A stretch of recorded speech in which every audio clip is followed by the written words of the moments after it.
Hey everybody, this is Robius5991 here with Online Nights, and today I'm here to bring you another Halo 4 Forge map showcase.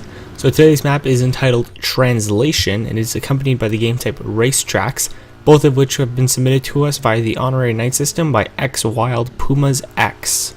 So this is actually our very first race feature on the channel, so this is pretty exciting. And we have a roller coaster type style map here that will expand all over the open area of Erosion. So as you may have noticed, I am currently giving you a theater perspective of the racetrack. The reasoning for this is, unfortunately, I am not particularly good at racing, and so I thought it would be best just to show this to you in theater mode so you get a good idea of how everything played and looked, without having to see me necessarily crash. So as we move our way here, you're going to hit through this shield door, which will slow you down enough to properly land on that lower track. You're going to follow through here, and you're going to notice there's a decent amount of verticality here. Everything kind of progresses its way upwards, and I found that's really nice to see in a roller coaster type track. I'm not sure if I've mentioned it yet, but it is a single wide type concept. There are a few double wide areas, mainly around the larger turns, but single wide being the main theme of the map.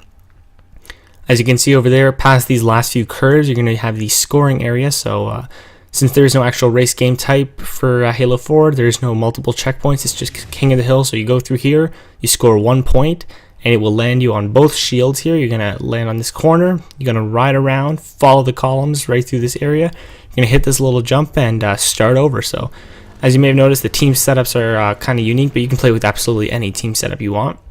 Here's just a little outer view of the overall roller coaster track I was talking to you about, and I really find that this kind of angle gives you a great idea of what I was mentioning. It's so much fun how you can be on an upper or lower level and either look up or down and just notice that there are some other players either catching up to you or either ahead of you. It's just a lot of fun. Like I mentioned, there is no official race game type in Halo 4, so you're going to have to wait for the Mongooses to respawn here in your respawn zone. And that is due to the fact of the lack of game type, so you're not going to respawn on them. You just got to wait till they pop up.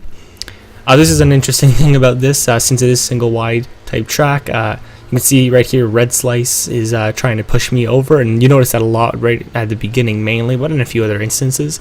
Here he manages to throw me off the corner. I try to make it, and unfortunately I'll fall while he keeps going, so that's another fun gameplay element.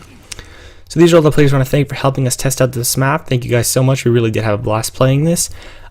If you guys want, please be sure to check out X Wild Pumas X's channel. It is IZC Joker. I'm going to link it up here at the top left. He does content from both Halo 4 and multiple other games, so definitely go check him out. He's got some great stuff. So instead of just doing my basic wrap up here, I'm going to give you guys a little bit of a run through of how far I got through the map. It's actually decently close to the end, but unfortunately I was just not skilled enough to wrap it up and gather my team any points. So that was up to the other two players on my team, which I believe were Tiki Torch and Custom Motion. So these got some very interesting jumps here. As you can see, some players like to block parts of the map, either accidentally or on purpose, and that's another kind of element to throw in there. This is kind of on an infinity timer and everything, so I mean the game type there, you can end it whenever you want, really. Just set a preset amount of points, whatever. Here's that really tricky turn that I find is a lot easier if you take it slowly, definitely. And there's the cool landing. So if you guys want to have your maps featured like this, please be sure to check the video linked at the end here entitled the Honorary Night System. It'll explain how to do all of that. Thank you guys so much for watching. I really appreciate it. And if you've enjoyed the video, please rate, comment, and subscribe. This has been Robius5991 here with Online Nights, and I will see you guys next time. I'm just going to leave you with a few more seconds of gameplay, mainly of me crashing.